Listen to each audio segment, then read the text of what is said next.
সাবেক স্বরাষ্ট্র প্রতিমন্ত্রী তানজিম আহমেদ সোহেল তাজের বিয়ে নিয়ে সামাজিক যোগাযোগ মাধ্যম ফেসবুক, ইউটিউবে সমালোচনা চলছে। বলা হচ্ছে তাজউদ্দিন আহমেদের ৫৫ বছর বয়সী ছেলে সোহেল তাজ ৭টি বিয়ে করেছেন। মূলত বিষয়টি নিয়ে চর্চা শুরু হয় গত ২৯শে ডিসেম্বর থেকে।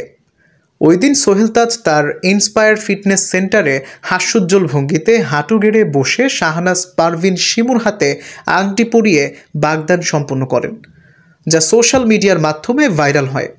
অনেকেই বলতে থাকেন এটি সোহেল তাজের ৭ম বিয়ে।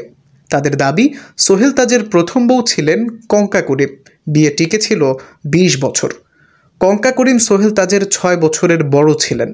১৭ বছর বয়সে ২৩ বছরের কঙ্কা করিমকে বিয়ে করেছিলেন সোহেল তাজ। দ্বিতীয় বউ এক আমেরিকান নারী, টিকেছিলেন ২ বছর। তৃতীয় বউ ১ মাস বুলগেরিয়ান নারী, ১ বছর ২ মাস টিকেছিল। চতুর্থ বউ এক কাশ্মীরি কন্যা, যিনি ঢাকার একটি প্রাইভেট মেডিকেলের ২২ বছর বয়সী শিক্ষার্থী ছিলেন। ৭ মাসের মতো টিকেছিল সেই বিয়ে।